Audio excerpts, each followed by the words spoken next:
আসসালামু আলাইকুম রহমতুল্লাহ। কেমন আছো তোমরা? আশা করি অনেক ভালো আছো। আমি ওমন আল্লাহ পাকের রহমতে অনেক ভালো আছি, আলহামদুলিল্লাহ। তো আজকে আমি তোমাদের মাঝে হাজির হয়ে গেলাম নতুন আরেকটি ভিডিওতে। আর আজকের এই ভিডিওটা হচ্ছে বাংলা দ্বিতীয় পত্র নির্মিত অংশ 70 নম্বর। হ্যাঁ, এই 70 মার্কসের উপর আজকে ভিডিও থাকবে। আজকে ক্লাসটি 70 মার্কসের উপর বাংলা দ্বিতীয় পত্রের জন্য এটা। ওকে, তো তোমরা যারা HSC 2024 সালে পরীক্ষার্থী রয়েছে তাদের জন্য এই ভিডিওটা অবশ্যই ভিডিওটি শুরু থেকে শেষ পর্যন্ত কন্টিনিউ করবে। যারা আমার চ্যানেলটি এখনও সাবস্ক্রাইব করো নাই তারা অবশ্যই চ্যানেলটিকে সাবস্ক্রাইব করে নাও। আমাদের ইউটিউব চ্যানেলের নাম হচ্ছে রাফিয়া রাফি এডুকেশন। একই নামে আমাদের ফেসবুক পেজ রয়েছে রাফিয়া রাফি এডুকেশন। তো ফেসবুকে গিয়ে সার্চ করে এই পেজটাকে অবশ্যই তোমরা ফলো দিয়ে নেবে, কারণ আমাদের ইউটিউবে যেরকম ভিডিও আপলোড হয় আমাদের ফেসবুক পেজেও কিন্তু একইভাবে ভিডিও আপলোড করা হয়। ওকে, তো দেখো 70 মার্কসের জন্য প্রস্তুতি হয়ে যাবে মাত্র 1 ঘন্টায়। ওকে, আচ্ছা, 7 নাম্বার কোশ্চেন কি আসে বাংলা দ্বিতীয় পত্রের? 7 নাম্বার কোশ্চেন পরিভাষা, অর্থাৎ 7 নাম্বার থেকে 12 নাম্বার পর্যন্ত তোমাদের নির্মিত অংশ, অর্থাৎ এই 70 মার্কস। ওকে, আচ্ছা, পরিভাষা মানে হচ্ছে কি যে এখানে কিছু ইংরেজি শব্দ থাকবে। এখান থেকে 10টা ইংরেজি শব্দ তোমাকে কি করতে হবে, তোমাকে পরীক্ষায় লিখতে হবে। ঠিক আছে, 10টার বেশি থাকবে অবশ্য। ওকে, আচ্ছা, তো এখান থেকে তুমি যে 10টা পারবা সেই 10টা তোমাকে অ্যান্সার করতে হবে। তো এখানে দেখো মাত্র 50টা পরিভাষা আমি তোমাদের মাঝে শেয়ার করব। আর সেগুলো হচ্ছে, প্রথমটা হচ্ছে কি যে অ্যাসিড। অ্যাসিড অর্থ হচ্ছে অম্ল। এরপর হচ্ছে ক্যাটালগ। ক্যাটালগ অর্থ হচ্ছে তালিকা। হ্যাঁ, এখানে যে 50টি আছে ইনশাল্লাহ এই 50টি পড়লেই তোমার কমন পড়ে যাবে। ব্যালকনি। ব্যালকনি অর্থ হচ্ছে বারান্দা। ডাটা। ডাটা অর্থ হচ্ছে উপাত্ত। ইথিক্স অর্থ হচ্ছে নীতিশাস্ত্র। গুডস পণ্য বা মালামাল। এরপরে হেডলাইন, যার অর্থ হচ্ছে শিরোনাম। ইডিয়ম অর্থ হচ্ছে বাগধারা। লিজেন্ড অর্থ হচ্ছে কিংবদন্তি। অপশন অর্থ হচ্ছে ইচ্ছা। রেসিজম বর্ণবাদ। এরপরে আছে কি নিউট্রাল, নিরপেক্ষ অথবা নিশ্চুপ বলতে পারো। এরপরে মেমোরান্ডাম, স্মারক। স্পন্সর, পোষক। কোয়ালিটি, যার অর্থ হচ্ছে গুণ। অ্যাবিলিটি, সামর্থ্য। গেইন। গেইন অর্থ হচ্ছে অর্জন। গেইন অর্থ হচ্ছে অর্জন। মিথ, পৌরাণিক কাহিনী। মিথ অর্থ হচ্ছে পৌরাণিক কাহিনী। প্ল্যান্ট, যার অর্থ হচ্ছে উদ্ভিদ। মোশন, গতি। পোল অর্থ হচ্ছে মেরু। ডেপ্ট অর্থ হচ্ছে ঋণ।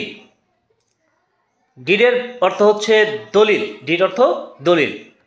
এরপরে সিভিল। সিভিল অর্থ হচ্ছে অসামরিক। অসামরিক। তাহলে যদি এখানে বলা হয় যে আর্মি, তাহলে সেক্ষেত্রে সামরিক। হ্যাঁ, সিভিল অর্থ হচ্ছে অসামরিক। ওকে,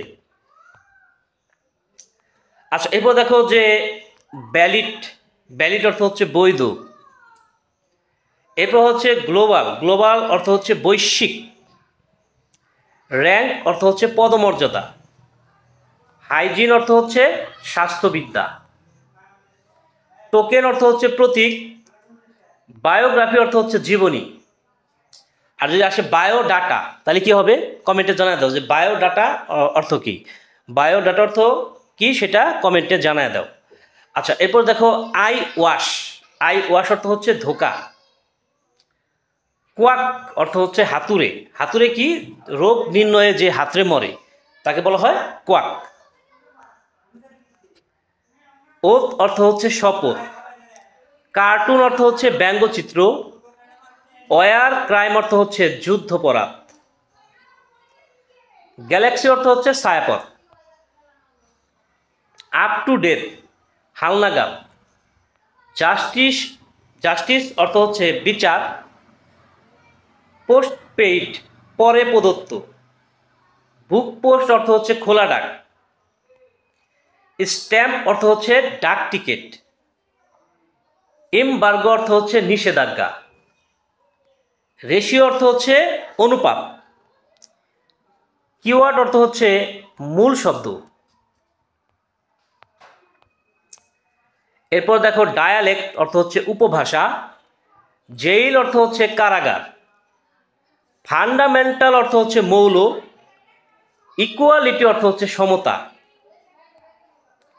ইন্ডেক্স অর্থ হচ্ছে সূচি, কন্ট্রোলার অর্থ হচ্ছে নিয়ন্ত্রক।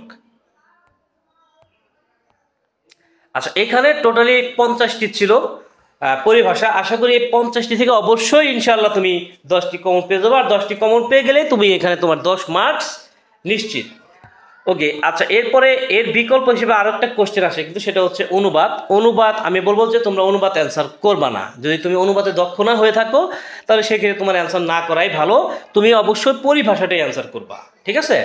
তো যেহেতু তোমাকে এটা আমি অ্যান্সার করতে মানা করতেছি, কারণ এখানে অ্যান্সার যারা অনুবাদে অতটা দক্ষ না, এটা যদি অ্যান্সার করো তাহলে এই ক্ষেত্রে কিন্তু তোমার ফুল মার্কস আসবে না, কিন্তু পরিভাষায় কিন্তু তোমার 10টা মার্কস চলে আসবে ইজিলি, ঠিক আছে? আচ্ছা দেখো, এখানে অনুবাদ, এখানে কিছু ইংরেজি সেন্টেন্স থাকবে, সেটাকে তোমাকে অনুবাদ করতে হবে। হ্যাঁ, যেমন এখানে আছে books are man's best companion in life. তো এটা অর্থটা কি হয়, যে বই মানুষের জীবনের শ্রেষ্ঠ সঙ্গী। এরপরে পরের সেন্টেন্সটা কি আছে, যে you must have very good friends but you can't get them when you need them. Okay, তো এটার অর্থটা কি হয়? এটার অর্থ হয় যে তোমার জীবনে অনেক ভালো বন্ধু থাকতে পারে, কিন্তু প্রয়োজনে তুমি তাদের পাবে না, ঠিক আছে? তোমার অনেক ভালো বন্ধু থাকতে পারে, কিন্তু প্রয়োজনে তুমি তাদের পাবে না। আচ্ছা, এরপরে যে বাক্যটা আছে, but books are always ready to by your side. হ্যাঁ, তারপর বলা হইতেছে কি, যে কিন্তু বই সর্বদা তোমার পাশে থাকে, বই সর্বদা তোমার পাশে থাকে। ওকে, আচ্ছা, এরপর কি আছে, যে some books may make you love. বলা হচ্ছে যে কিছু বই তোমাকে আনন্দ দিতে পারে, কিছু বই তোমাকে আনন্দ দিতে পারে। হ্যাঁ, এখানে কি আছে, যে কিছু বই তোমাকে হাসাতে পারে বা আনন্দ দিতে, কিছু বই তোমাকে হাসাতে পারে। হ্যাঁ, প্লিজার মানে হচ্ছে আনন্দ, এখানে লাভ বলছে যেহেতু, তাহলে লাভ মানে হাসা, তাহলে কিছু বই তোমাকে হাসাতে পারে, হাসা বা হাসানো, লাভ। ওকে, আচ্ছা, এরপর আছে কি, some other may give you much pleasure. হ্যাঁ, এটার অর্থ হচ্ছে যে কিছু বই তোমাকে আনন্দ দিতে পারে, কিছু বই তোমাকে আনন্দ দিতে পারে। আচ্ছা, ফাইনালি কি আছে, যে so we can not be complete without books. হ্যাঁ, তাই বই ছাড়া আমরা সম্পূর্ণ নই। ওকে, অনুবাদ অ্যান্সার করাটাই বেস্ট হবে, অ্যান্সার না করাটাই বেস্ট হবে, কারণ অনুবাদ অ্যান্সার করতে গেলে অনেক ভুল হতে পারে, সেক্ষেত্রে তোমরা অবশ্যই পরিভাষা পড়বা। আচ্ছা, এরপরে 8-এর কতে আছে দিনলিপি রচনা। হ্যাঁ, দিনলিপি রচনা অথবা প্রতিবেদন, হ্যাঁ, যে কোনো একটি। আমি এই ক্ষেত্রে তোমাকে সাজেস্ট করব যে তুমি প্রতিবেদন অ্যান্সার করবা, কারণ প্রতিবেদন অ্যান্সার করলে ভালো মার্কস পাবা। তো এখানে দেখো যে আছে কি, যে পহেলা বৈশাখ সম্পর্কে একটি দিনলিপি রচনা করো। এখন দিনলিপিটা কি? দিনলিপিটা হচ্ছে যে তুমি যে ডায়েরি লেখো, হ্যাঁ, ডায়েরি যে লেখো ওইটাই মূলত দিনলিপি। হ্যাঁ, তোমার কোনো জীবনের কোনো একটা অভিজ্ঞতা তুমি ডায়েরির মধ্যে লিখে রাখছো, এটা হচ্ছে কি দিনলিপি। তো এই দিনলিপি লেখার জন্য তোমাকে যে বিষয়টা, সেটা হচ্ছে এখানে ধরো তারিখ, যেহেতু এটা পহেলা বৈশাখ উপলক্ষে এই দিনলিপিটা, তো এটার তারিখটা দেওয়া হয়েছে 14 এপ্রিল 2024, কারণ আমাদের দেশে 14 এপ্রিল পয়লা বৈশাখ হয়ে থাকে, ঠিক আছে? এই জন্য 14 এপ্রিল 2024। হ্যাঁ, এখানে বারটা কি ছিল, ধরো রবিবার ছিল, আর স্থানটা তুমি তোমার এলাকার যে অ্যাড্রেসটা আছে সেটা দিয়ে দিবা, যেমন ছোট বাসালিয়া, গালা, টাঙ্গাইল। তো এটা তুমি তোমার অ্যাড্রেসটা এখানে দিয়ে দিবা, ঠিক আছে? এরপরে তুমি জাস্ট ওই সারাদিনের তোমার যে একটা অভিজ্ঞতা, পয়লা বৈশাখে কী কী অভিজ্ঞতা হয়েছে, হ্যাঁ, এই সারাদিনের এই অভিজ্ঞতাটা তোমার ওই ডায়েরির মধ্যে তো লেখা থাকবে, তাই না? মানে তুমি তখন কী করতা, যে ওই ডায়েরির মধ্যে লিখতা, ডায়েরি যখন লেখো তুমি, হ্যাঁ, পয়লা বৈশাখ সম্পর্কে যে অভিজ্ঞতা হয়েছে তো তুমি ডায়েরির মধ্যে উঠাইতা। তো সেটা তুমি যা যা লিখতা আর কি, তুমি বাস্তবে তুমি কী কী লিখতা, সারাদিন তুমি কী কী করছো, কোথায় কোথায় গেছো, হ্যাঁ, এই বিষয়গুলো তোমাকে এখন নিজের ভাষায় জাস্ট লিখতে হবে। তো তোমাদের সুবিধার্থে এখানে যেহেতু পহেলা বৈশাখ সম্পর্কে এখানে কিছু কথা কিন্তু আমি লিখছি, ঠিক আছে? তো দেখো, এখানে আজ বাংলা 1431 সাল, বাংলা সাল কিন্তু আমাদের মনে থাকে না, হ্যাঁ, যদিও আমরা বাঙালি, বাংলাদেশি, তারপরেও কিন্তু আমাদের বাংলা সালটা আমরা ভুলে যাই। তো যারা বাংলা সাল ভুলে যাও তাদের জন্য একটা শর্টকাট পদ্ধতি বলে দিই, যে এখন কত 2024 সাল, 2024 সাল থেকে তুমি যদি 593 বিয়োগ করো, 2024 সাল থেকে যদি তুমি 593 বিয়োগ করে দাও, তাহলে কিন্তু তোমার বাংলা সালটা চলে আসবে। ঠিক আছে, তাহলে কিন্তু তোমার বাংলা সালটা চলে আসবে। অর্থাৎ 2024 থেকে যদি 593 বিয়োগ করা হয়, তাহলে হয় ফল কত হয় 1431। সেই তাগিদে আজ বাংলা 1431 সাল। বাংলা নববর্ষের প্রথম দিন ভোরবেলা ঘুম থেকে উঠে গোসল করে নিলাম। এরপর ঐতিহ্যবাহী পোশাক পরে কলেজে আসলাম। কলেজে পহেলা বৈশাখ উপলক্ষে শোভাযাত্রা ও সাংস্কৃতিক অনুষ্ঠানের আয়োজন করা হয়েছে। সবাই এসো হে বৈশাখ, এসো হে এসো গানে মেতে উঠল। কলেজের অনুষ্ঠান উপভোগ করার পর বন্ধু সুমনকে নিয়ে টাঙ্গাইল উদ্যানে গেলাম। সেখানে গিয়ে পান্তা ইলিশ খেয়ে নিলাম। এখানে এসেও বর্ণাঢ্য সাংস্কৃতিক অনুষ্ঠান নজর কাড়ল। স্থানীয় শিল্পীরা কনসার্টে গান করলো। এরপর কি আছে, যে মেয়েরা গানের সাথে তাল মিলিয়ে নাচলো। এখানে বেলা 12টা বেজে গেল। প্রচুর মানুষের সমাগম হতে লাগলো। ভাবলাম ক্যাপসুল থেকে ঘুরে আসা যাক। তো ক্যাপসুল হচ্ছে টাঙ্গাইলের একটা জায়গার নাম আর কি, টাঙ্গাইল শহরে একটা জায়গার নাম। ক্যাপসুলে গিয়ে দেখি চারপাশে অনেক খাবার স্টল। মিষ্টি জাতীয় খাবার চোখে পড়ল। সুমনকে নিয়ে মিষ্টি খেয়ে বাড়ি ফিরলাম। এরপর কি আছে, যে বাড়িতে গিয়ে দেখি 2টা বাজে। বেলা 3টার সময় রসুলপুর গেলাম। তো এটা হচ্ছে টাঙ্গাইল জেলার একটা গ্রামের নাম আর কি। প্রতি বছর জমকালো মেলার আয়োজন করা হয় রসুলপুরে মেলায় প্রচুর স্টল দেখলাম। সুমনকে সাথে নিয়ে নাগরদোলায় চললাম। 4টা বেজে এলো।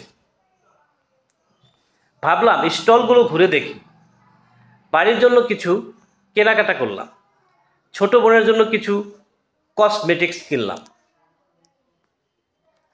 একটু পরে খেয়াল করলাম মোটর সাইকেল রাইডিং হচ্ছে। বিশেষ একটি কূপ করা হয় এই ধরনের রাইডিং শো করার জন্য। দেখতে দেখতে সন্ধ্যা ঘনিয়ে এলো। মোবাইল ফোনে তাকিয়ে দেখি 6টা বেজে 30 মিনিট। এবার বাড়ি ফেরার পালা চলে এলো। সুমনকে সাথে নিয়ে বাড়ি ফিরলাম। তো এটা ছিল তোমার একটা অভিজ্ঞতা। তো তুমি সেই অভিজ্ঞতা এই ডায়েরির মধ্যে, সাধারণত এই অভিজ্ঞতাগুলো আমরা ডায়েরির মধ্যে লিখি। তো এখানে যে ফরম্যাটটা তোমাদের দেখাইলাম, এই ফরম্যাট দিয়ে কিন্তু তুমি যাবতীয় দিল্লিপি লিখে ফেলতে পারবা। যাবতীয় যত দিল্লিপি যেটাই আসুক পরীক্ষা সেটা লিখে ফেলতে পারবা। ঠিক আছে, ওকে।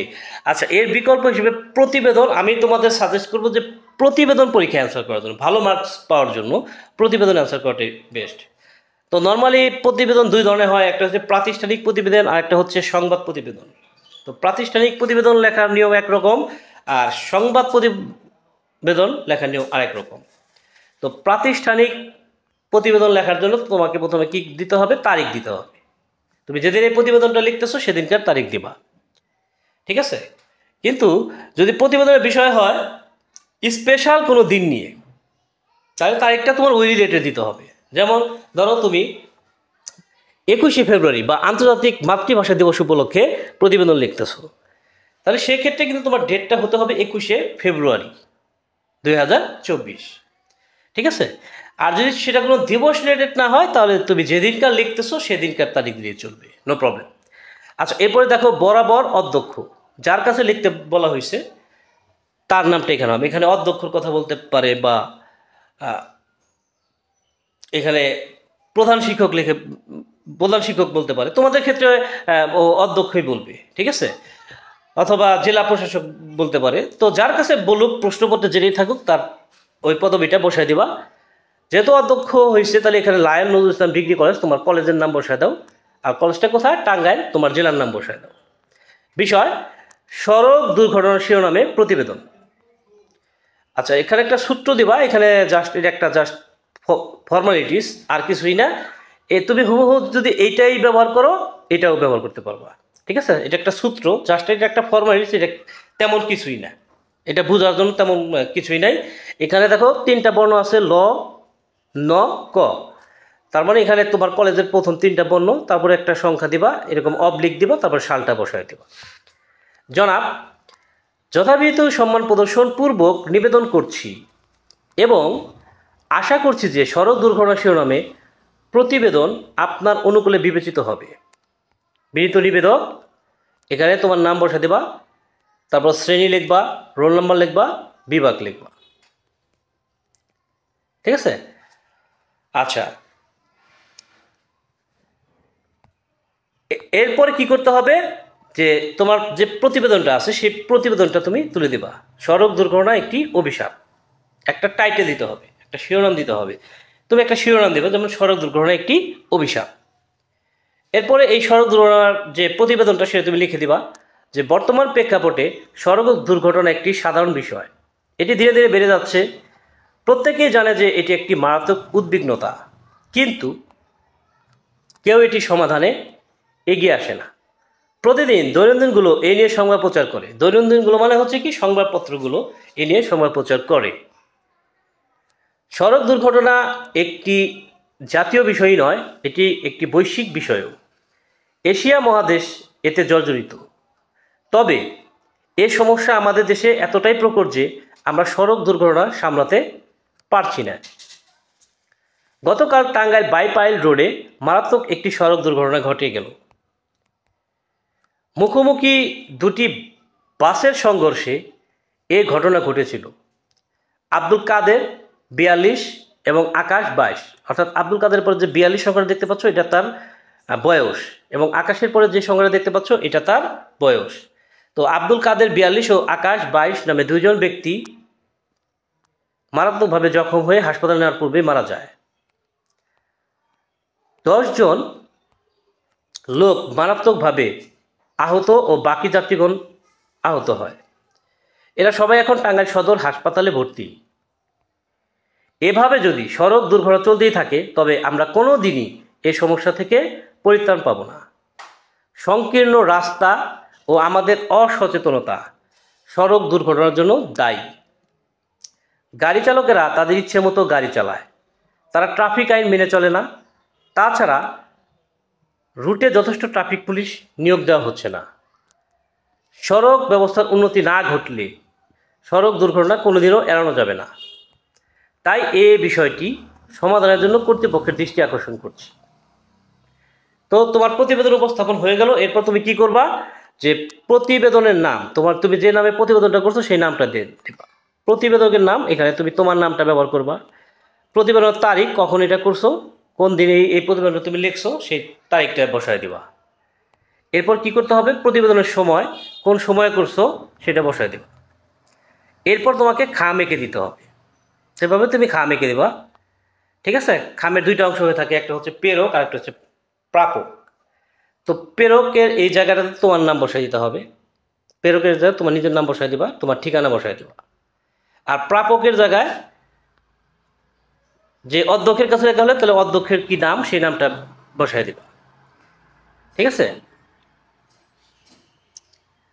তো এরপরে নাম দেওয়ার পরে অধ্যক্ষ, কলেজের নাম বসাই দিবা, জেলার নাম বসাই দিবা। ঠিক আছে? তাহলে তোমার এই খাম আঁকাটা হয়ে গেল।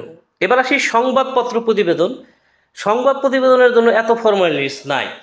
জাস্ট তুমি প্রথমত কি করবা, যে টাইটেলটা লিখে দিবা, শিরোনামটা লিখে দিবা। লিখে দেওয়ার পরে তুমি তোমার নাম ব্যবহার করবা। এরপর লিখবা জেলা প্রতিনিধি, এরপর পত্রিকার নাম বসাই দিবা, এরপরে তারিখ বসাই দিবা। এরপরে জাস্ট তুমি কি করবা, এই প্রতিবেদনটাকে জাস্ট তুমি উপস্থাপন করে দিবা। ঠিক আছে? প্রতিবেদনটা জাস্ট উপস্থাপন করে দিবা। আচ্ছা, এখন আসি ইমেইল। 9 নম্বরের কতে আসবে ইমেইল বা বৈদ্যুতিন চিঠি। হ্যাঁ, আর 9-এর খতে আসবে আবেদনপত্র। ওকে? তো ইমেইল যেই কথা, বৈদ্যুতিন চিঠি একই কথা। ঠিক আছে? তো এখানে দেখো যে মনে করো তুমি অনেক বানিকা, তোমার বন্ধু আরিফ বা আরিফা তোমার HSC পরীক্ষার প্রস্তুতি জানিয়ে তোমার বন্ধুকে একটি ইমেইল বা বৈদ্যুতিন চিঠি লিখো। তো তোমরা ইংরেজিতে যেভাবে ইমেইল লিখছো ঠিক একইভাবে সেম সিস্টেম। এখানে ইমেইলেরটা তুমি যার কাছে লিখতেছো তার ইমেইল অ্যাড্রেস দিয়ে দিবা। যেমন তোমার নাম তো এখানে বলা হয়েছে অনিক, তাহলে তোমার বন্ধুর নাম কি? আরিফ। তাহলে আরিফের নামে তোমাকে ইমেল অ্যাড্রেস লিখতে হবে। তো এখানে একটা ইমেল অ্যাড্রেস দেওয়া আছে arif.hosen@gmail.com। ইমেল লেখার সময় বর্ণগুলো অবশ্যই ছোট হাতে বর্ণ হতে হবে, কোথাও কোনো স্পেস রাখা যাবে না। এরপর সাবজেক্টটা তুমি বাংলায় লিখবা, যেমন এইচএসসি পরীক্ষার প্রস্তুতি। এরপর তুমি সেন্ট দিয়ে দিবা, যে এটা কোন সময় পাঠানো হয়েছে, এরকম একটা সেন্ট দিয়ে দিবা, যেমন 9 জুন 2024 10 AM। এরপর যার কাছে লেখা হচ্ছে, এটা আরিফের কাছে লেখা হচ্ছে, তাহলে প্রিয় আরিফ, প্রথমে আমার আন্তরিক সালাম নিও। আশা করি মহান আল্লাহ পাকের রহমতে ভালো আছো।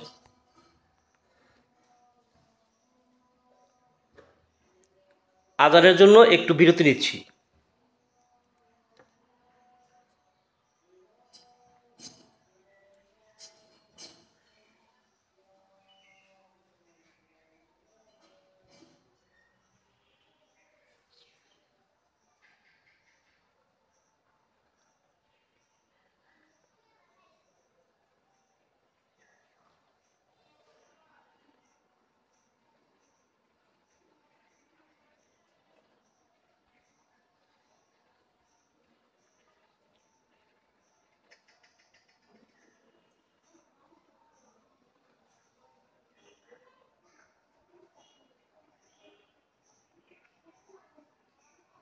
ওকে, আমিও মহান আল্লাহ পাকের রহমতে ভালো আছি।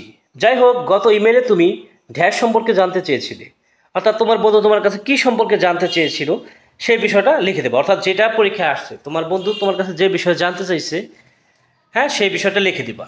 অথবা হতে পারে যে গত ইমেইলে আমি ড্যাশ সম্পর্কে জানতে পারলাম, অর্থাৎ এখানে হতে পারে কি, আমি গত ইমেইলে আমি তোমার এইচএসসি পরীক্ষার সাফল্য সম্পর্কে জানতে পারলাম। হ্যাঁ, এরকম বিষয় হতে পারে। তো অথবা হতে পারে এই ইমেলে আমি তোমাকে জানাতে চাই যে, মানে কোন বিষয় সম্পর্কে তুমি তোমার বন্ধুকে জানাতে চাইতেছো সেই বিষয়টা এখানে লিখবা।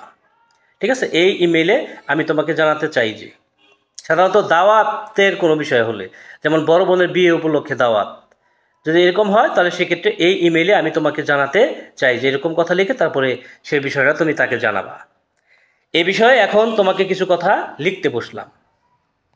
আচ্ছা, এরপরে যে বিষয় সম্পর্কে তোমার এই ইমেইলটা আসছে সেই বিষয় সম্পর্কে তুমি জাস্ট এই যে ফাঁকা যে ডট ডট অংশ আছে এখানে বসায় দিবা। এরপরে লিখবা কি, আজ আর নয়, ভালো থেকো। আচ্ছা, ইতি তোমার বন্ধু, যেহেতু প্রশ্নপত্রে তোমার নাম উল্লেখ করা হয়েছিল অনিক, তুমি তোমার নামটা এখানে বসায় দেবা অনিক। ওকে, আচ্ছা।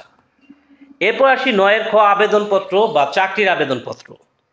হ্যাঁ, হয় আবেদনপত্র আসবে বা চাকরির আবেদনপত্র আসবে। তো দেখো, আবেদনপত্র যেমন সাপোজ ধরো যে শিক্ষা সফরের অনুমতি চেয়ে তোমার কলেজের অধ্যক্ষের নিকট একটি আবেদনপত্র লিখো। তো এখানে প্রথমে তুমি তারিখটা বসায় দাও, তারিখ 11 জুন 2024, যেদিন এটা লিখতেছো সেই তারিখটা বসায় দিবা। কার বরাবর লিখতে বলা হয়েছে, যদি অধ্যক্ষ হয় তাহলে অধ্যক্ষ দিবা, চেয়ারম্যান বা জেলা প্রশাসক যাই হবে নাম বসায় দিবা। অধ্যক্ষ হলে তো অবশ্যই কলেজের নামটা হবে, চেয়ারম্যানের কাছে লিখতে বললে অবশ্যই ইউনিয়নের নাম হবে, জেলা প্রশাসকের কাছে বললে উপজেলার নাম হবে। আচ্ছা, এরপরে তুমি তোমার জেলা মেনশন করে দিবা, জেলার নাম বসায় দিবা। আর এরপরে যে বিষয়ের জায়গায়, এই জায়গায় যদি যে ফাঁকা আছে যে জায়গাটুকু, ওই জায়গায় জাস্ট এই ফাঁকা জায়গায় যে বিষয়টা আসছে তার নামটা বসায় দিবা। হ্যাঁ, যেমন শিক্ষা সফরের জন্য আবেদন। জনাব, যথাবিধি সম্মান প্রদর্শন পূর্বক নিবেদন করছি এবং আশা করছি যে এটি আপনার অনুকূলে বিবেচিত হবে। আমি আপনাকে অবগত করছি যে ডট ডট ডট আছে এইখানে, আসলে যেই বিষয়ে এটা আসছে, আবেদনপত্রটা আসছে সেই বিষয় সম্পর্কে লিখতে হবে। যেমন শিক্ষা সফর সম্পর্কে কিছু কথা তোমাকে এখানে লিখতে হবে। লেখার পরে, অতএব হুজুরের কাছে আমার আকুল আবেদন এই যে, সার্বিক পরিস্থিতি বিবেচনা করে ড্যাশ প্রদানে হুজুরের যেন চির আজ্ঞা হয়। এখানে যে ড্যাশ আছে, এই ড্যাশে কি হবে, এই যে ড্যাশ আছে এই ড্যাশ অংশে তোমাকে যেই বিষয়টা আসছে সেইটার নামটা বসে দিতে হবে। এরপরে বিনীত নিবেদক এখানে তোমার নাম ব্যবহার করবা, শ্রেণীর নাম দিবা, দ্বাদশ দিবা অবশ্যই। এই চাচ্ছি কিন্তু দিব না, শ্রেণী কিন্তু তোমার এই চাচ্ছি না, শ্রেণী হচ্ছে দ্বাদশ। ধরো রোল নাম্বার হচ্ছে 1, বিভাগ হচ্ছে মানবিক, শাখা ক। আচ্ছা, এখন যদি তুমি এই যে দরখাস্ত বা আবেদনপত্রটা যদি তুমি সকলের পক্ষে লিখে থাকো, যেমন শিক্ষা সফর তো তোমার একার কোনো বিষয় না, শিক্ষা সফর কিন্তু তোমার একার বিষয় না, তুমি সকলকে নিয়ে করবা, তাহলে সেই ক্ষেত্রে জাস্ট কী করতে হবে, তোমার নাম ব্যবহার করতে হবে, তারপরে ছাত্রছাত্রী বা জনগণের পক্ষে এটা লিখে দেবা। যেহেতু শিক্ষা সফর, এটা তাহলে ছাত্রছাত্রীর পক্ষে। এখন বন্যায় ত্রাণ সামগ্রী দেওয়া আসে, তাহলে এটা জনগণের পক্ষে। এরপর তুমি তোমার গ্রাম বসায় দিবা, ইউনিয়ন বসায় দিবা, উপজেলার নাম বসায়, উপজেলা মানে কি তোমার যে থানা, সেই থানার নাম বসায় দিবা। আচ্ছা, এরপর হচ্ছে চাকরির আবেদন যদি চলে আসে, তাহলে সেক্ষেত্রে তারিখ দিতে হবে, যার কাছে এই আবেদনটা তুমি করবা তার নাম বরাবর ব্যবস্থাপক অথবা অধ্যক্ষ। যদি কলেজের চাকরি হয় তাহলে অধ্যক্ষ, আর যদি কোম্পানির চাকরি হয় তাহলে ব্যবস্থাপক কথাটা লিখতে হবে। যেমন ইংরেজিতে তুমি লেখো যে ম্যানেজিং ডিরেক্টর। এরপরে কোম্পানির নাম দিবা, অথবা কলেজের চাকরি হলে কলেজের নাম দিতে হবে। এরপরে জেলার নাম দিতে হবে। এরপর কি করবা, যে বিষয়, কোন পদের জন্য আবেদন, সেই পদের নামটা এখানে ফাঁকা জায়গায় লিখে দিবা। এরপর দেখো যে দৈনিক প্রথম আলো পত্রিকায় 9 জুন 2024 আপনার বিজ্ঞাপন মারফত জানতে পারলাম যে ড্যাশ পদে আপনার প্রতিষ্ঠানে কিছু সংখ্যক লোক নিয়োগ করা হবে। ঠিক আছে, এখন এইখানে দেখো, এখানে তারিখ হচ্ছে 11 জুন, কিন্তু এইখানে 9 জুন দিতে হবে। অর্থাৎ এইখানে তুমি যেদিনকার এই আবেদনপত্রটা লিখতেছো বা চাকরি আবেদনপত্র লিখতেছো সেই তারিখটা বসাবা, কিন্তু এইখানে যে তারিখটা দিবা সেটা তার থেকে 2-3 দিন আগের একটা তারিখ দিবা। তো এখানে যে পদে আবেদনপত্র সেই পদের নাম বসাই দিবা। ঝ্যাস পদে আপনার প্রতিষ্ঠানে কিছু সংখ্যক লোক বল নিয়োগ করা হবে। উক্ত পদে একজন প্রার্থী হিসেবে আমি আমার জীবন বৃত্তান্ত ও যাবতীয় তথ্যাদি পেশ করলাম। আপনার বিশ্বস্ত, এখানে তোমার নাম বসাই দিবা। আচ্ছা, এখন হচ্ছে তোমার জীবন বৃত্তান্ত দিতে হবে। তো এখানে প্রথম যে অংশটুকু দেওয়া হলো, এটা হচ্ছে কি একটা কভার লেটার, এটা একটা কভার লেটার। এটা হবে 1 পেজে, আর অপর পেজে হবে তোমার জীবন বৃত্তান্ত। তো এখানে তুমি তোমার নাম ব্যবহার করবা, তোমার যা নাম সেই নামটা তুমি দিয়ে দিবা। নাম যেমন এখানে দেওয়া হয়েছে আতিকুর রহমান, তোমার পিতার নাম দিয়ে দিবা, যেমন এখানে দেওয়া হয়েছে রফিকুল ইসলাম। মাতার নাম দিয়ে দিবা, যেমন এখানে দেওয়া হয়েছে রোকেয়া বেগম। বর্তমান ঠিকানা তোমার গ্রামের নাম দিয়ে দেবা, যেমন ছোট বাসালিয়া, পোস্ট গালা, উপজেলা টাঙ্গাইল, জেলা টাঙ্গাইল। তো তুমি তোমারগুলো ওইভাবে দিয়ে দিবা। স্থায়ী ঠিকানা যদি একই হয় তাহলে লিখবা ওই। জন্ম তারিখ, তুমি তোমার জন্ম তারিখটা দিয়ে দিবা, কিন্তু তোমার জন্ম তারিখটা সালটা অবশ্যই 2000 সাল দিবা। 2000 সালের 2000 সালটা দিবা। 2000 সালের আগে যদি তোমার জন্ম তারিখ থাকে সেটা তুমি দিবা না, মিনিমাম 2000 সাল দিবা, তা না হলে কিন্তু মিলবে না, যেহেতু এটা চাকরির আবেদন। এরপরে জাতীয়তা, জন্মসূত্রে বাংলাদেশি, জন্মসূত্রে বাংলাদেশি। এরপর ধর্ম কি, ধর্ম হচ্ছে তোমার যে ধর্ম সেই ধর্ম দিয়ে দিবা। তো ইসলাম হলে ইসলাম দিবা, বা তুমি যে ধর্মে সেটা দিয়ে দিবা। এরপর দেখো মোবাইল নাম্বার, মোবাইল নাম্বারটা দিয়ে দিবা এখানে। হ্যাঁ, এখানে একটা মোবাইল নাম্বার দিয়েছে। তো মোবাইল নাম্বার তো এখানে তোমার নিজস্ব যে মোবাইল নাম্বার, এটা আসলে ওইভাবে দেওয়ার কোনো প্রয়োজন নাই। তুমি চাইলে এখানে 018 পরেগুলো স্টার দিয়ে দিও, শেষের একটা ডিজিট দিয়ে দিও। ঠিক আছে, এখানে তো তোমার মোবাইল নাম্বার, যেহেতু এটা তো রিয়েল তোমার চাকরির দরখাস্ত না, এটা জাস্ট তোমার একটা লিখতে হবে পরীক্ষা, এই জন্য। তো এই জন্য এখানে তোমার প্রকৃত মোবাইল নাম্বারটা যে দিতে হবে এরকম কোনো কথা নাই। তো তুমি এরকম করে দিয়ে দিলা। শিক্ষাগত যোগ্যতা, এরপর শিক্ষাগত যোগ্যতা দিয়ে দিবা, এখানে খুব করে নিবা। প্রথম খবি হবে পরীক্ষা, বোর্ড বা বিশ্ববিদ্যালয়, পয়েন্ট, তারপরটা সাল। তো পরীক্ষা এসএসসি, বোর্ড কোথায়, ঢাকা, ঢাকা হলে ঢাকা দেবা, বা তুমি যে বোর্ডে সেই বোর্ড দিবা। পয়েন্ট কত, সেই পয়েন্টে দিয়ে দিবা। কত সালে এসএসসি পাস করছো, 2016 সালে পাস করছো। তো এইচএসসি বোর্ড কি, ঢাকা, পয়েন্ট 4.75। আর এসএসসি থেকে এইচএসসি পাস করতে সময় লাগে 2 বছর, এই জন্য 2018। স্নাতক, এরপরে পরীক্ষাটা কি স্নাতক। হ্যাঁ, এটা স্নাতক, এটা স্নাতক হয়ে গেছে, টাইপিং মিস্টেক, এটা স্নাতক। এটা হচ্ছে জাতীয় বিশ্ববিদ্যালয় পয়েন্ট 3 সাল 2022। স্নাতকোত্তর, হ্যাঁ স্নাতকোত্তর, এটা জাতীয় বিশ্ববিদ্যালয় পয়েন্ট 3 বা 2023 দিলে হবে। স্নাতক যখন তুমি এইচএসসি পাস করবা, এইচএসসি পাস করার পর 4 বছর লাগবে স্নাতক কমপ্লিট করতে, আর স্নাতকোত্তর কমপ্লিট করতে সাধারণত 1 বছর বা 2 বছর সময় লাগে। ওকে, আচ্ছা ওকে। তো বিনীত নিবেদন এই যে অনুগ্রহ করে ঢ্যাস পদে আমাকে নিয়োগদানে হুজুরের যেন চির আজ্ঞা হয়, এখানে পদের নামটা বসাই দিবা। তারপরে কি বিনীত নিবেদক, এখানে তোমার নাম ব্যবহার করবা, আর সংযুক্তি দিয়ে দিবা। যেমন কি কি কাগজপত্র তুমি দিলা চাকরির জন্য: 4 কপি পাসপোর্ট সাইজ ছবি, জাতীয় পরিচয়পত্র ফটোকপি, চেয়ারম্যান সনদ, হ্যাঁ চেয়ারম্যান সনদ বা নাগরিক সনদ, সকল শিক্ষাগত যোগ্যতার সনদ ফটোকপি। তো এই বিষয়গুলো তুমি উল্লেখ করে দিবা। ওকে, আচ্ছা এইবার আসি 10-এর কতে আসবে সারাংশ অথবা সারমর্ম। হ্যাঁ, তো সাধারণত গদ্য অংশ থেকে যা আসে সেটার জন্য সারাংশ লিখতে হয়, আর পদ্য অংশ থেকে যেটা আসে সেটার সারমর্ম লেখা হয়। যদি দেখো প্রশ্নপত্র লেখা আছে যে সারাংশ লেখো, তাহলে বুঝবা যে গদ্য অংশ থেকে আসছে। আর সারমর্ম যদি হয় তাহলে সেক্ষেত্রে লিখতে হবে, যদি প্রশ্নপত্রে সারমর্ম থাকে তাহলে বুঝবা সেটা কবিতা থেকে আসছে। তো দেখো যে নিচের যে ফরম্যাটটা আছে এই ফরম্যাট দিয়ে তুমি যে কোনো সারাংশ মুখস্থ ছাড়াই কিন্তু পরীক্ষা লিখে ফেলতে পারবা। তো দেখো এখানে প্রথমত দেখো কি দেওয়া আছে যে বিদ্যা মানুষের মূল্যবান সম্পদ, চরিত্র তদপেক্ষাও মূল্যবান, অতএব কেবল বিদ্বান বলিয়াই কোনো লোক সমাধান লাভের যোগ্য বলিয়াই বিবেচিত হইতে পারে না। চরিত্রহীন ব্যক্তি যদি নানা বিদ্যায় আপনার জ্ঞান ভাণ্ডার পূর্ণ করিয়াও থাকে, তথাপি তাহার সঙ্গ পরিহার করাই শ্রেয়। প্রবাদে আছে যে সাপের মাথায় মণি থাকলেও সে ভয়ঙ্কর, সেইরূপ বিদ্যা আদরণীয় হইলেও বিদ্যা লাভের নিমিত্তে বিদ্বান দুজনের নিকট গমন বিধায় নয়। তো এরকম গদ্যাংশ বা পদ্যাংশ দেওয়া হবে সারাংশ বা সারমর্মের জন্য। ওকে, আচ্ছা তো দেখো যে এখানে কি আছে যে সারাংশ হলে সারাংশ লিখবা, সারমর্ম হলে সারমর্ম লিখবা। এরপর লিখবা যে উপরিক্ত অংশগুলো লেখকের বা কবির। তো গদ্যাংশ আসলে লিখবা লেখকের, আর পদ্যাংশ থেকে আসলে কবির। হ্যাঁ, গদ্যাংশ বা পদ্যাংশ থেকে চয়ন করা হয়েছে। এখানে কবি বা লেখক চরিত্রের গুরুত্ব ফুটিয়ে তুলেছেন বা উত্তম চরিত্রের গুরুত্ব ফুটিয়ে তুলেছেন।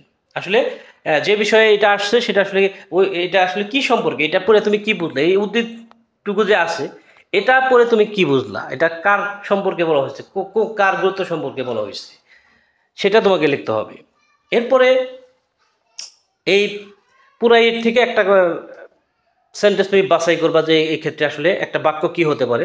যেমন এই ক্ষেত্রে তুমি লিখতে পারো, এইটার ক্ষেত্রে লিখতে পারো যে চরিত্রহীন ব্যক্তি বিদ্বান হলেও তার সংস্পর্শে আসা উচিত নয়। এটাই কিন্তু এটার মূল বক্তব্য। এই যে কথাটুকু আছে, উদ্ধৃতিগুলো আছে, এটার মূল বক্তব্য হচ্ছে চরিত্রহীন ব্যক্তি যদি বিদ্বানও হয় তার সংস্পর্শে আসা উচিত নয়, অর্থাৎ তার সাথে মেশা উচিত নয়। ঠিক আছে, তো এইভাবে খুবই সহজে কিন্তু তুমি যে কোনো সারাংশ বা সারমর্ম লিখে ফেলতে পারবা। আচ্ছা, সারাংশ সারমর্ম থেকে আমি মনে করি ভাব সম্প্রসারণ অ্যান্সার করা তোমার জন্য বেস্ট হবে। দুর্জন বিদ্বান হলেও পরিত্যাজ্য। যে কোনো ভাব সম্প্রসারণ অ্যান্সার করার জন্য 3টা পয়েন্ট তোমাকে মনে রাখতে হবে। একটি হচ্ছে মূল ভাব, আরেকটি হচ্ছে সম্প্রসারিত ভাব, আরেকটি হচ্ছে মন্তব্য বা উপসংহার। তো এই পয়েন্টগুলো তোমাকে উল্লেখ করতে হবে না, কিন্তু এই পয়েন্টে লিখতে হবে। ঠিক আছে, যেমন এখানে মূল ভাবটা কি হতে পারে যে চরিত্রহীন ব্যক্তি জ্ঞানী হলেও তাদের সংস্পর্শে যাওয়া উচিত নয়, কারণ এদের সংস্পর্শে গেলে ক্ষতির সম্মুখীন হতে হবে। তো এটা কি মূল ভাব। এই ভাবটাকে আরেকটু বড় করে যদি লেখো সেটা হচ্ছে সম্প্রসারিত ভাব। তো এই ভাবটাকে এটা হচ্ছে প্রথমত তুমি মূল ভাব, আসলে মূল বক্তব্য কি, মূল বক্তব্য হচ্ছে এটা যে চরিত্রহীন ব্যক্তি জ্ঞানী হলেও তাদের সংস্পর্শে যাওয়া উচিত নয়, কারণ এদের সংস্পর্শে গেলে ক্ষতির সম্মুখীন হতে হবে। তো এটা হচ্ছে মূল ভাব। এই ভাবটাকে এখন একটু বড় করে লিখবা। হ্যাঁ, একটু বড় করে লিখে দিবা। তো বড় করে লিখে দেওয়ার পরে এখন আসি উপসংহার। উপরিক্ত আলোচনার পরিপ্রেক্ষিতে আমরা এই সিদ্ধান্ত উপনীত হতে পারি যে এখানে শেষ কথা বা উপসংহারমূলক কথা তুমি বসাই দিবা, তাতে তোমার যে কোনো ভাব সম্প্রসারণ কিন্তু হয়ে যাবে এই একটা ফরম্যাট দিয়েই। এই একটা ফরম্যাটে কিন্তু যে কোনো ভাব সম্প্রসারণ তুমি পরীক্ষায় লিখে ফেলতে পারবা। আচ্ছা, এরপর আসি যে সংলাপ। 11 ক নাম্বারে আসবে সংলাপ। সংলাপ অথবা খুদে গল্প, এই দুইটার মধ্যে যে কোনো একটা অ্যান্সার করতে হবে। আমি বলবো তুমি সংলাপ অ্যান্সার করো, ঠিক আছে? তো সংলাপ মানে কি? ডায়ালগ, যেটা ইংরেজিতে ডায়ালগ বলো, সেই ডায়ালগটাই হচ্ছে বাংলায় সংলাপ। তো এখানে বলা হচ্ছে যে বৃক্ষরোপণের প্রয়োজনীয়তা সম্পর্কে একটা সংলাপ লেখার জন্য। তো সংলাপ অবশ্যই দুইজন ব্যক্তির মধ্যে হয়। তো এরকম দুজন ব্যক্তির নাম দেবা, যেমন সাপোজ ধরো একটা সুমন আর একটা আসিফ। তো সুমন, আসসালামু আলাইকুম ও রহমতুল্লাহ, কেমন আছো বন্ধু? হ্যাঁ, এটা কে বলতেছে? সুমন বলতেছে। এরপরে আসিফ বলতেছে ওয়ালাইকুম মুসসালাম ও রহমতুল্লাহ, মহান আল্লাহ পাকের রহমতে অনেক ভালো আছি, তুমি কেমন আছো? এরপর সুমন, আলহামদুলিল্লাহ আমিও ভালো আছি, তোমার সাথে গুরুত্বপূর্ণ আলোচনা আছে, তুমি কি ব্যস্ত এখন? এরপর আসিফ বলতেছে আমি তোমার সাথে যে কোনো সময় যে কোনো বিষয় নিয়ে কথা বলতে রাজি আছি। আমি ব্যস্ত কি ব্যস্ত নই সেটা কোনো ব্যাপার না, কিন্তু কি হয়েছে, সব কিছু কি ঠিকঠাক চলছে তো? সুমন, উদ্বিগ্ন হয়েও না বন্ধু, মহান আল্লাহ পাকের রহমতে আমার সময় ভালোই যাচ্ছে। আমি ঢ্যাস সম্পর্কে ভাবছি, অর্থাৎ এইখানে ঢ্যাসের মধ্যে কি হবে? ঢ্যাসের মধ্যে যে ডায়লগটা আসছে সেই ডায়লগের নামটা এখানে বসায় দেবা, ঠিক আছে? হ্যাঁ, যেমন আমি বৃক্ষরোপণের প্রয়োজনীয়তা সম্পর্কে ভাবছি, তুমি কি আমাকে বৃক্ষরোপণের প্রয়োজনীয়তা সম্পর্কে বলবে? হ্যাঁ, এখানে যে ফাঁকা জায়গা আছে ফাঁকা জায়গার নামটা বসায় দেব। আসিফ, আচ্ছা এই ব্যাপার, কিন্তু এ সম্পর্কে আমার সামান্য ধারণা রয়েছে। সুমন, ব্যাপার না, যা জানো তাই বলো। আসিফ, ঠিক আছে, আমি মনে করি। তো এই এখন যেই ডায়লগটা আসছে, যে সংলাপ, যে বিষয় আসছে সেই সম্পর্কে কিছু কথা তোমাকে লিখতে হবে, ঠিক আছে? এর গুরুত্বটা তুমি এখানে লিখবা। লেখার পরে সুমন, তোমার গুরুত্বপূর্ণ মতামতের জন্য ধন্যবাদ, তোমাকে ধন্যবাদ, তোমার গুরুত্বপূর্ণ মতামতের জন্য তোমাকে ধন্যবাদ। আসিফ, স্বাগতম বন্ধু। সুমন, এখন বাড়ি ফেরার সময় হলো, যাওয়া যাক। আসিফ, ঠিক আছে বন্ধু, আবার দেখা হবে ইনশাআল্লাহ। সুমন, ইনশাআল্লাহ, ভালো থেকো। তো এটা হচ্ছে একটা ফরম্যাট যেটা দিয়ে তুমি যে কোনো সংলাপ পরীক্ষায় অনায়াসে লিখে ফেলতে পারবে এবং সেটা মানসম্মত হবে। এর বিকল্প হিসেবে আসবে খুদে গল্প। ধরো তোমাকে বলা হচ্ছে যে সততার পুরস্কার শিরোনামে একটি খুদে গল্প লেখো। এখানে অনেক সময় কিছু হিন্টস দেওয়া থাকে, আবার নাও থাকতে পারে। তো এখানে টাইটেল দিতে হবে তোমার সততার পুরস্কার। হ্যাঁ, এখানে হিন্টস দেওয়াও থাকতে পারে, নাও দেওয়া থাকতে পারে। দেওয়া থাকলে পোস্টে যতটুকু দেওয়া আছে ততটুকু তুলে নিবা। তুলে নেওয়ার পরে তারপরে এই বিষয়টা একটু বানায় লিখতে হবে, এই সম্পর্কে এই গল্পটা তোমাকে কমপ্লিট করতে হবে। যে হিন্টস দেওয়া হয়েছে তোমাকে কমপ্লিট করতে হবে। আর হিন্টস যদি দেওয়া না থাকে তাহলে সেটা তুমি তোমার মতো করে একটা ঘটনা সাজায়া তারপরে এই গল্পটাকে কমপ্লিট করবা। যেমন এখানে একটা এক্সাম্পল দেওয়া হচ্ছে যে সেকালে ইহুদি বংশে 3টি লোক ছিল। একজন ছিল ধবল রোগী, একজন টাক মাথাওয়ালা, একজন অন্ধ। আল্লাহ তাদের সততার পরীক্ষা করতে চাইলেন। তাদের কাছে আল্লাহ ফেরেশতা পাঠালেন। এরপর কিন্তু ফেরেশতা তাদের কাছে আসলো। আসার পরে ফেরেশতা এই 3জন ব্যক্তির কাছে গেল এবং তাদের সমস্যাগুলো দূর করলো। একজনকে উট দিল, একজনকে গাভী দিল, একজনকে ছাগল দিল। এরপর তারা বড়লোক হলো। হ্যাঁ, এরপর কি হলো যে আবার তার কিছুদিন, কয়েক মাস কেটে যাওয়ার পরে তারা যখন বড়লোক হয়ে গেল, আবার প্রত্যেকটা ব্যক্তির কাছে আবার সে আসলো। এসে ছদ্মবেশ ধারণ করলো, মানুষের মতো চেহারা নিয়ে আসছে। এসে ছদ্মবেশ ধারণ করে বলতো আমি তো বিপদে পড়ছি, আমি তো আমার বাইক ফিরে যেতেছি, কিন্তু আসলে আমার কাছে টাকা নেই, জন্য আমি যাইতে পারতেছি না। তখন যে ধবল রোগী এবং যে টাকলা যে লোকটি ছিল, এরা দুজনই তাকে নিরাশ করলো। নিরাশ করার পরে তখন যে সেই ফেরেশতা বলছে যে তো তোমাদের এই আচরণের কারণে, যে তার কাছে যে সাহায্য চাইছে, বলছে যে এগুলো তো আমাকে আল্লাহ তাআলা দেন নাই, এগুলো আমার আগে থেকে আছে। মানে সাহায্য যখন চাওয়া হয়েছিল তার কাছে, তখন বলছে তো এগুলো আমাকে আল্লাহ তাআলা দেয় নাই, এগুলো তো আপনা আপনি, আমি আগে থেকেই বড় লোক, তো আমি এখান থেকে তোমাকে কোনো সাহায্য করতে পারবো না, এগুলো অনেক কষ্ট করে করছি, রোজগার করছি। তো তারা কিন্তু ওই লোকটাকে সাহায্য করে নাই, মানে ওই ফেরেশতাকে সাহায্য করে নাই। তো তখন সেই যে ফেরেশতা আছে যে তাদেরকে বলছিল যে তোমরা যদি মিথ্যা বলে থাকো, মানে আলাদা আলাদা বলছিল এটা অবশ্য, যে তুমি যদি মিথ্যা বলে থাকো তো তাহলে আগের অবস্থানে ফিরে যাবা। তখন টাকালা আগের মতো টাক হয়ে গেছে। আবার ধবল যে রোগী ছিল সে আগের মতো ধবল রোগী হয়ে গেছে। কিন্তু অন্ধ যে লোকটা ছিল সে ছিল সৎ, সে সৎ থাকার কারণে সে তার সততার পুরস্কার পাইছে। তার কাছ থেকে আর যে তাকে যে ছাগল দেওয়া হয়েছে, তার যে এত এত ছাগল হয়ে গেছে, হ্যাঁ আল্লাহ তালা এগুলো তাকে তার এই ভাগ্য পরিবর্তন করছে। তার ভাগ্য আগের অবস্থায় রয়ে গেছে, ভালো অবস্থায় রয়ে গেছে। কিন্তু তাদের ভাগ্য খারাপ থেকে ভালো হয়েছিল, কিন্তু ভালো থেকে আবার খারাপ হয়েছে তাদের অসততা থাকার কারণে। তো এরকমভাবে তোমাকে গল্পটা কমপ্লিট করতে হবে, ঠিক আছে? তো এটা তুমি তোমার নিজের মতো করে কমপ্লিট করবা। আর আমি তোমাকে এখানে প্রথমে বলছি, তুমি খুদে গল্প না লিখে তুমি জাস্ট কি করো, তুমি সংলাপ লেখো, এটাই তোমার জন্য বেস্ট হবে। আচ্ছা, এরপর আসি রচনা। রচনাতে অনেকেই তোমরা ভালো মার্কস তুলতে পারো, তার একটা কারণ হচ্ছে যে রচনায় তোমরা পয়েন্ট খুব কম দাও। পয়েন্ট দিতে হবে, পয়েন্ট দিবা 20টা পয়েন্ট দিবা। 20টা পয়েন্ট দিয়ে রচনা লিখতে পারলে অবশ্যই তুমি 17-18 মার্কস রচনার মধ্যে কিন্তু তুলে ফেলতে পারবা। 20 মার্কসের মধ্যে 17-18 মার্কস পাওয়া কি চারটিখানি কথা? কিন্তু সেটা কিভাবে হবে? 20টা পয়েন্টের মাধ্যমে হবে, ঠিক আছে? তো এখানে ধরো স্বদেশ প্রেম আসলো, বা যে কোনো রচনাতে আসতে পারে, সেটা ব্যাপার না। তোমার কোনো পয়েন্ট মুখস্থ করতে হবে না, তুমি রচনার নাম থেকেই তুমি কিন্তু পয়েন্ট বের করে ফেলতে পারো। দেখো 2টা পয়েন্ট তো অটোমেটিক এমনিতেই থাকে, মানে সব রচনার ক্ষেত্রে কমন একটা পয়েন্ট ভূমিকা আর হচ্ছে উপসংহার। আর বাকি 18টা পয়েন্ট তোমাকে একটু বিবেচনা করে লিখতে হবে। তো দেখো এখানে ভূমিকা, স্বদেশপ্রেম একটি মহৎ গুণ, কোনো দেশের স্বদেশপ্রেমিক তার দেশের জন্য আশীর্বাদ স্বরূপ। অন্যদিকে স্বদেশপ্রেমহীন একজন মানুষ তার দেশের জন্য অমঙ্গলজনক। তো এটা হচ্ছে ভূমিকা চলে গেল। এরপর ভূমিকার পরে তুমি বাকি পয়েন্টগুলো লিখে দাও।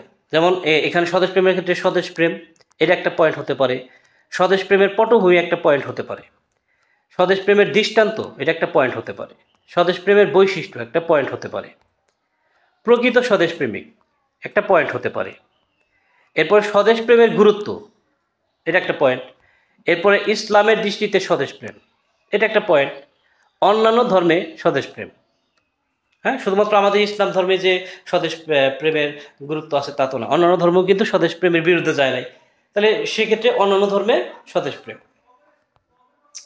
এরপর দেখো যে 1952 সালের দৃষ্টান্ত, 1952 সালের দৃষ্টান্ত যে 1952 সালে আমরা ভাষার জন্য সংগ্রাম করছি। আসলে স্বদেশের জন্য যদি, স্বদেশের ভাষার জন্য যদি আমাদের এই যে ভাষা শহীদরা আছে তাদের যদি টান না থাকতো তাহলে কিন্তু এই দৃষ্টান্ত হইতো না। হ্যাঁ, ভাষার জন্য আমরা একমাত্র জাতি যারা এই ভাষার জন্য জীবন দিয়েছে। 1969 সালের দৃষ্টান্ত, 1969 সালে গণ আন্দোলন হয়েছে, সেটার কথা লিখতে পারবা। 1971 সালের দৃষ্টান্ত, 1971 সালের যে বাঙালির যে স্যাক্রিফাইস, আত্মত্যাগ করছে, সেটা সেই কাহিনীগুলো তুমি এখানে দিয়ে দিবা। বহির্বিশ্বে স্বদেশপ্রেম একটা পয়েন্ট হতে পারে, বহির্বিশ্বে স্বদেশপ্রেম। এরপরে আমাদের নবীজি সাল্লাল্লাহু আলাইহি সাল্লামের স্বদেশপ্রেম। এরপরে বিভিন্ন মনীষীদের স্বদেশপ্রেম। এরপরে বঙ্গবন্ধুর স্বদেশপ্রেম, ফিলিস্তিনিদের স্বদেশপ্রেম। হ্যাঁ, যে ফিলিস্তিনিরা দীর্ঘ কয়েক মাস যুদ্ধ করে কিন্তু তাদের দেশকে অবশ্যই স্বাধীন করতে পারছে, আলহামদুলিল্লাহ। তো দেখো স্বদেশপ্রেমের শিক্ষা, হ্যাঁ স্বদেশপ্রেম আমরা কোথা থেকে শিক্ষা, এই শিক্ষা আমরা কোথা থেকে অর্জন করব, সেই বিষয়গুলো আসবে এখানে। বর্তমান প্রেক্ষাপটে স্বদেশপ্রেম, বর্তমানে স্বদেশপ্রেমের যে প্রেক্ষাপটটা কি, এটা কি ভালো পজিশন আছে না খারাপ পজিশনে আছে, এই বিষয়গুলো তোমাকে বর্ণনা করতে হবে। দেখো এখানে টোটালি 20টা পয়েন্ট আছে, 20টা পয়েন্ট যদি তুমি প্রত্যেকটা পয়েন্ট যদি 2 লাইন করে লেখো তাহলে কিন্তু তোমার 40টি লাইন হয়ে যায়, 40টি লাইন হয়ে যায়। হ্যাঁ, শেষে কি উপসংহার। 20টা পয়েন্ট, 20টা পয়েন্ট যদি 2 লাইন করে লেখো তাহলে কত, 40 লাইন হবে। যদি 3 লাইন করে লেখো তাহলে 60 লাইন হবে। 4 লাইন করে লিখলে 80 লাইন হবে। আর যদি 5 লাইন করে লিখতে পারো তাহলে কিন্তু কত লাইন হবে, 100 লাইন হবে। আচ্ছা, 100 লাইনে যদি 5টা করে শব্দ থাকে, প্রতি লাইনে ধরো 5টা করে শব্দ আছে, তাহলে এই ক্ষেত্রে 500 ওয়ার্ডস কিন্তু হয়ে যাবে। তো 500 ওয়ার্ডসে যদি একটা রচনা লেখো তাহলে তো একটা মানসম্মত রচনা।